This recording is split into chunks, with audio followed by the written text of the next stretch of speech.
ਸਾਰਿਆਂ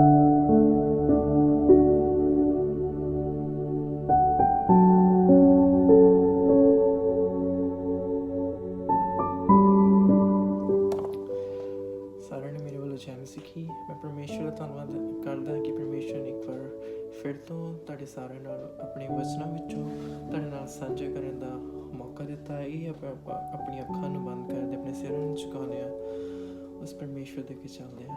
ਹਾਲੇਲੂਇਆ। ਜ਼ਿੰਦਾ ਖੁਦਾਵੰਦ ਪਰਮੇਸ਼ਵਰ ਜੀ, ਧੰਨਵਾਦ ਕਰਦੇ ਜੀ ਦਿਨ ਦੇ ਲਈ ਪਰਮੇਸ਼ਵਰ ਜੀ, ਇਹਨਾਂ ਵਚਨਾਂ ਦੇ ਲਈ ਪਰਮੇਸ਼ਵਰ ਜੀ ਜੋ ਸਾਨੂੰ ਦੇਣ ਜਾ ਰਿਹਾ ਹੈ ਪਰਮੇਸ਼ਵਰ, ਇਸ ਫਰੈਸ਼ ਮੰਨਾ ਦੇ ਲਈ ਪਰਮੇਸ਼ਵਰ ਤੁਸੀਂ ਸਾਨੂੰ ਦੇਣ ਜਾ ਰਹੇ ਪਰਮੇਸ਼ਵਰ। ਮੈਂ ਆਪਣੇ ਆਪ ਨੂੰ ਪਰਮੇਸ਼ਵਰ ਤੁਹਾਡੇ ਹੱਥਾਂ ਵਿੱਚ ਸੌਂਪਦਾ ਹਾਂ ਪਰਮੇਸ਼ਵਰ, ਆਪਣੀ ਸੋਚਾਂ ਨੂੰ ਪਰਮੇਸ਼ਵਰ ਤੁਹਾਡੇ ਕੰਟਰੋਲ ਵਿੱਚ ਰੱਖਦਾ ਹਾਂ ਪਰਮੇਸ਼ਵਰ ਜੀ।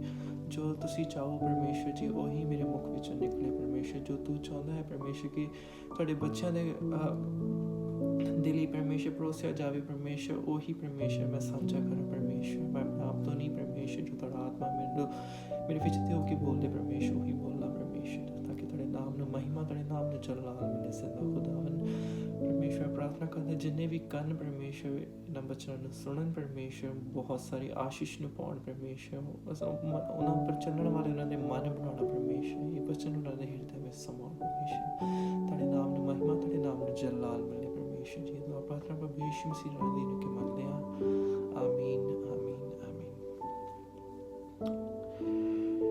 ਮੇਰੇ ਭੈਣੋਂ ਤੇ ਭਰਾਵੋ, ਅੱਜ ਮੈਂ ਸਾਂਝਾ ਕਰਨਾ ਚਾਹੁੰਦਾ ਹਾਂ ਕਿ ਵੇਲਾ ਆ ਪੁੱਜਿਆ ਹੈ, ਘੜੀ ਆ ਪੁੱਜੀ ਹੈ।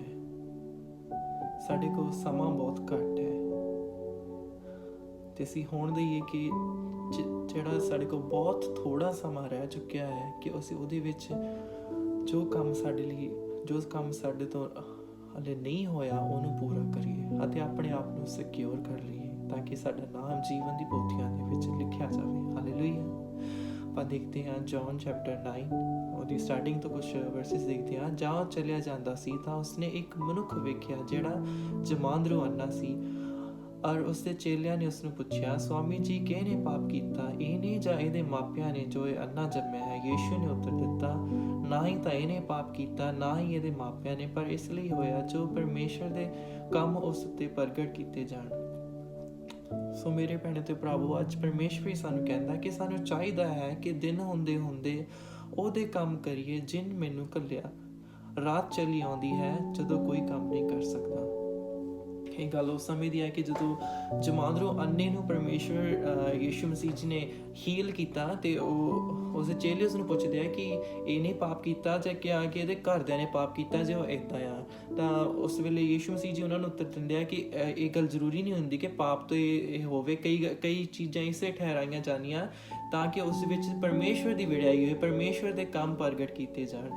ਇਸੇ ਤਰ੍ਹਾਂ ਸਾਡੇ ਲਈ ਵੀ ਕੁਝ ਗੱਲਾਂ ਠਹਿਰਾਈਆਂ ਹੋਈਆਂ, ਇਸੇ ਤਰ੍ਹਾਂ ਸਾਡੇ ਲਈ ਵੀ ਕੁਝ ਕੰਮ ਠਹਿਰਾਏ ਹੋਏ ਹਨ। ਸਾਡੀ ਜ਼ਿੰਦਗੀਆਂ ਦੇ ਵਿੱਚ ਵੀ ਕੋਈ ਇਹੋ ਜਿਹੇ ਪਾਰਟ ਹਨ ਜਿਸ ਵਿੱਚ ਉਹਦੀ ਪਰਮੇਸ਼ਵਰ ਦੇ ਕੰਮ ਪ੍ਰਗਟ ਕੀਤੇ ਜਾਣ। ਤੇ ਸਾਨੂੰ ਹੁਣ ਕੀ ਪਰਮੇਸ਼ਵਰ ਦੇ ਵਚਨ ਵਿੱਚ ਲਿਖਿਆ ਕਿ ਸਾਨੂੰ ਚਾਹੀਦਾ ਹੈ ਕਿ ਦਿਨ ਹੁੰਦੇ ਉਸ ਦੇ ਕੰਮ ਨੂੰ ਕਰੀਏ ਜਿਨ ਸਾਨੂੰ ਘੱਲਿਆ ਹੈ।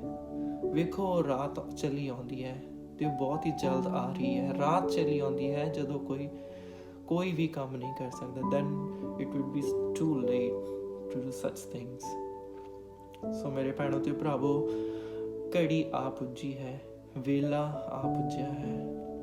ਅਸੀਂ ਦੇਖਦੇ ਹਾਂ ਕਿ ਸਮਾਂ ਬਹੁਤ ਹੀ ਖਰਾਬ ਹੋਣ ਵਾਲਾ ਹੈ ਤੇ ਸਾਨੂੰ ਲੋੜ ਹੈ ਕਿ ਅਸੀਂ ਆਪਣੇ ਆਪ ਨੂੰ ਸਿਕਿਉਰ ਕਰ ਲਈਏ, ਆਪਣੀ ਆਤਮਾਵਾਂ ਨੂੰ ਪ੍ਰਭੂ ਯਿਸੂ ਮਸੀਹ ਦੇ ਵਿੱਚ ਸਿਕਿਉਰ ਕਰ ਲਈਏ। ਜਿਵੇਂ ਕਿ ਮੈਂ ਇੱਕ ਘੜੇ ਦੀ ਐਗਜ਼ਾਮਪਲ ਦੇ ਨਾਲ ਸਮਝਾਉਣਾ ਕਿ ਜਦੋਂ ਕੋਈ ਘੁਮਿਆਰ ਕਿਸੇ ਘੜੇ ਨੂੰ ਬਣਾਉਂਦਾ ਆ, ਉਹਨੂੰ ਮਜ਼ਬੂਤ ਕਰਨ ਦੇ ਲਈ ਉਹਨੂੰ ਇੱਕ ਪ੍ਰੋਸੈਸ ਵਿੱਚ ਦੀ ਗੁਜ਼ਰਨਾ ਪੈਂਦਾ ਕਿ ਉਹਨੂੰ ਅੱਗ ਵਿੱਚ ਦੀ ਕੱਢਿਆ ਜਾਂਦਾ ਤਾਂ ਕਿ ਉਸ ਵਿੱਚ ਮਜ਼ਬੂਤੀ ਆਵੇ। ਇਸੇ ਤਰ੍ਹਾਂ ਸਾਨੂੰ ਵੀ ਇੱਕ ਸਹਾਇਕ ਦਿੱਤਾ ਗਿਆ ਜੋ ਸਾਨੂੰ ਹਰ ਪਲ ਸਿਖਾਉਂਦਾ ਕਿ ਸਾਨੂੰ ਕਿਸ ਤਰ੍ਹਾਂ ਜਿਉਣਾ ਤੇ ਅਸੀਂ ਆਪਣੇ ਆਤਮਿਕ ਜੀਵਨ ਨੂੰ ਕਿਸ ਤਰ੍ਹਾਂ ਮਜ਼ਬੂਤ ਕਰ ਸਕਦੇ ਹਾਂ। ਉਹ ਪਵਿੱਤਰ ਆਤਮਾ ਦਾ ਵਰਦਾਨ ਹੈ। ਵਚਨ ਦੱਸਦਾ ਕਿ ਪਰਮੇਸ਼ਵਰ ਪਸੰਦ ਕਰਨ ਵਾਲੀ ਆਗਿਆ। ਜਦੋਂ ਸਾਡੇ ਅੰਦਰ ਪਵਿੱਤਰ ਆਤਮਾ ਹੋਵੇਗਾ, ਉਹ ਸਾਡੇ ਅੰਦਰੋਂ ਹਰ ਉਸ ਚੀਜ਼ ਨੂੰ ਜੋ ਪਰਮੇਸ਼ਵਰ ਦੇ ਸਾਨੂੰ ਨੇੜੇ ਹੋਣ ਤੋਂ ਰੋਕਦੀ ਹੈ ਉਹਨੂੰ ਪਸੰਦ ਕਰਨ ਦੀ ਸਾਮਰਥ ਰੱਖਦਾ ਹੈ।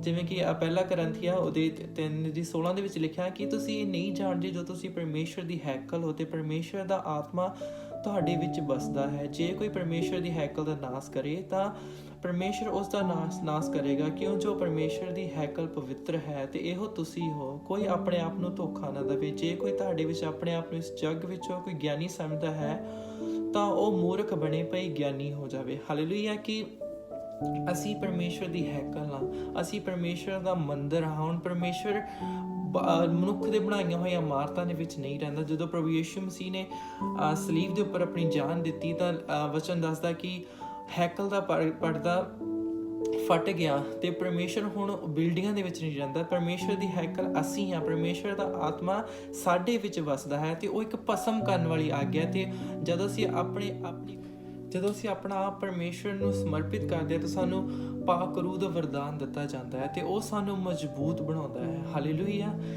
ਪਰ ਜੇਕਰ ਅਸੀਂ ਆਪਣੇ ਆਪ ਦੇ ਵਿੱਚ ਸਾਰਾ ਕੁਝ ਕਰਨਾ ਚਾਹੀਏ, ਆਪਣੇ ਆਪ ਤੋਂ ਚੱਲਣਾ ਚਾਹੀਏ ਤਾਂ ਅਸੀਂ ਇਕੱਲੀ ਇੱਕ ਮੂਰਤੀ ਹੀ ਹਾਂ। ਅਸੀਂ ਇਕੱਲੀ ਮੂਰਤੀ ਹਾਂ। ਜੇ ਸਾਡੀ ਪਿਤਾ ਨਾਲ ਫੈਲੋਸ਼ਿਪ ਨਾ ਹੋਵੇ ਤਾਂ ਅਸੀਂ ਇਕੱਲੀ ਮੂਰਤੀ ਹੀ ਹਾਂ ਤੇ ਮੂਰਤੀਆਂ ਦੇ ਵਿੱਚ ਉਹ ਸਭ ਚੀਜ਼ਾਂ ਭਰ ਸਕਦੀਆਂ। ਅਸੀਂ ਆਪਣੇ ਆਪ ਨੂੰ ਖੁੱਲ੍ਹਾ ਛੱਡ ਦਿੰਦੇ ਹਾਂ। ਜੇਕਰ ਅਸੀਂ ਆਪਣੇ ਆਪ ਨੂੰ ਖੁੱਲ੍ਹਾ ਛੱਡ ਦਈਏ, ਜਿਵੇਂ ਵਚਨ ਵਿੱਚ ਵੀ ਲਿਖਿਆ, ਜਦੋਂ ਕੋਈ ਦੁਸ਼ਟ ਆਤਮਾ ਨਿਕਲਦੀ ਹੈ ਤਾਂ ਉਹ ਹੋਰ ਸਾਰੀਆਂ ਚੀਜ਼ਾਂ ਨੂੰ ਲੈ ਕੇ ਆਉਂਦੀ ਹੈ ਤੇ ਉਹ ਦੇਖਦੀ ਕਿ ਬਹੁਤ ਸਾਫ਼ ਸੁਥਰਾ ਤੇ ਉਹਨੂੰ ਘਰ ਕਰ ਲੈਂਦੀ ਹੈ। ਇਸੇ ਤਰ੍ਹਾਂ ਸਾਡੇ ਅੰਦਰ ਬਿਮਾਰੀਆਂ, ਲੋਭ, ਇਹੋ ਜਿਹੀਆਂ ਗੰਦੀਆਂ ਚੀਜ਼ਾਂ ਸਾਡੇ ਅੰਦਰ ਘਰ ਕਰ ਸਕਦੀਆਂ।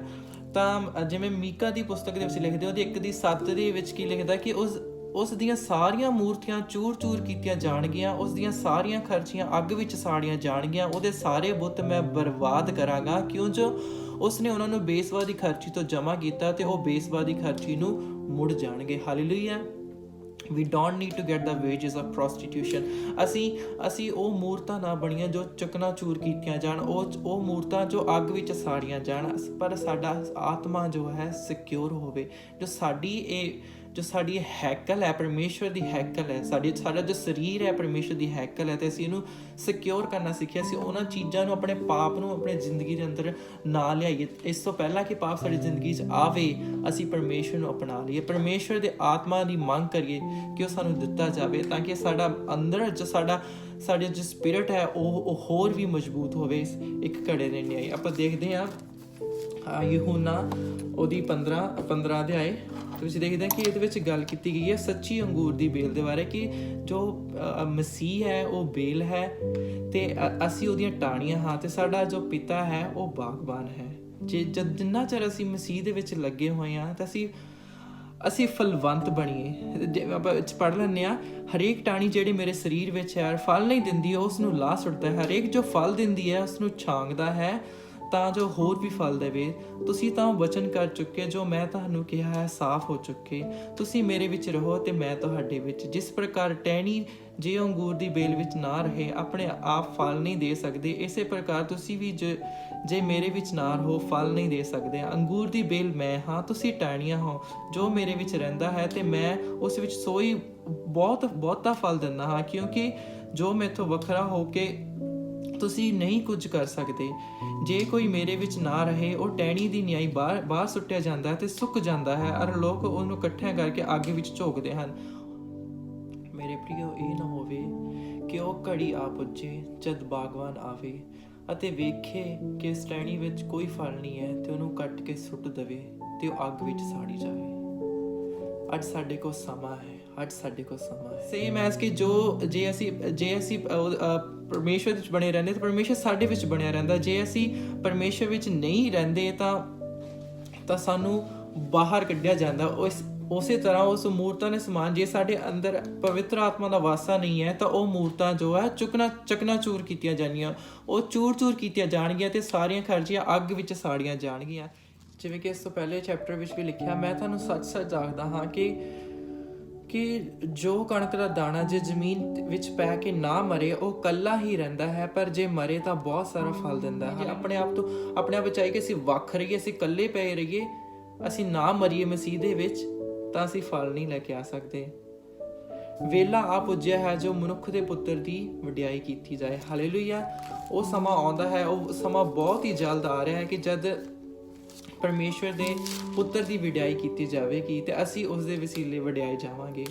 ਆਖਰੀ ਆਇਤ ਆਪਾਂ ਦੇਖਦੇ ਹਾਂ ਯਹੋਨਾ 16:21। ਜਦ ਤੀਵੀਂ ਜਣਨ ਲੱਗਦੀ ਹੈ ਤਾਂ ਉਦਾਸ ਹੁੰਦੀ ਹੈ, ਇਸ ਕਾਰਨ ਜੋ ਘੜੀ ਆ ਪੁੱਜੀ ਹੈ, ਪਰ ਜਾਂ ਬਾਲਕ ਜਣਦੀ ਹੈ ਤਾਂ ਇਸ ਖੁਸ਼ੀ ਦੀ ਮਾਰੀ ਜੋ ਇਸ ਜਗਤ ਵਿੱਚ ਜੰਮਿਆ ਉਸ ਪੀੜ ਨੂੰ ਫਿਰ ਚੇਤੇ ਨਹੀਂ ਕਰਦੀ। ਇਸੇ ਤਰ੍ਹਾਂ ਇਹ ਸਮਾਂ ਸਾਨੂੰ ਸ਼ਾਇਦ ਥੋੜਾ ਉਦਾਸ ਲੱਗ ਰਿਹਾ ਹੋਵੇ, ਪਰ ਯਾਦ ਰੱਖੋ ਕਿ ਉਹ ਆਨੰਦ ਦਾ ਸਮਾਂ ਆਵੇਗਾ। ਸੋ ਹੁਣ ਤੁਸੀਂ ਉਦਾਸ ਹੋ, ਪਰ ਮੈਂ ਤੁਹਾਨੂੰ ਫੇਰ ਵੇਖਾਂਗਾ, ਤੁਹਾਡਾ ਦਿਲ ਆਨੰਦ ਹੋਵੇਗਾ, ਤੁਹਾਡਾ ਆਨੰਦ ਤੁਹਾਤੋਂ ਕੋਈ ਨਹੀਂ ਖੋਵੇਗਾ। ਸੋ ਮੇਰੇ ਭੈਣੋ ਤੇ ਭਰਾਵੋ, ਘੜੀ ਆ ਪੁੱਜੀ ਹੈ, ਵੇਲਾ ਆ ਪੁੱਜਿਆ ਹੈ। ਆਈਏ ਅਸੀਂ ਆਪਣੇ ਮਨਾਂ ਨੂੰ, ਆਪਣੇ ਆਪ ਨੂੰ, ਆਪਣੇ ਆਤਮਾਵਾਂ ਨੂੰ ਸਿਕਿਉਰ ਕਰੀਏ, ਤਾਂ ਜੋ ਖਰਾਬ ਸਮਾਂ ਆਉਣ ਵਾਲਾ ਹੈ, ਜੋ ਹਨੇਰੀ ਰਾਤ ਆਉਣ ਵਾਲੀ ਹੈ, ਦਿਨ ਰਹਿੰਦੇ ਅਸੀਂ ਆਪਣੇ ਆਪ ਨੂੰ ਮਜ਼ਬੂਤ ਕਰ ਲਈਏ, ਮਸੀਹ ਦੇ ਵਿੱਚ ਇੰਨਾ ਮਜ਼ਬੂਤ ਕਰ ਲਈਏ ਕਿ ਉਹਨਾਂ ਸਭ ਚੀਜ਼ਾਂ ਦਾ ਸਾਡੇ ਉੱਪਰ ਕੋਈ ਇਫੈਕਟ ਨਾ ਹੋਵੇ। God bless you all.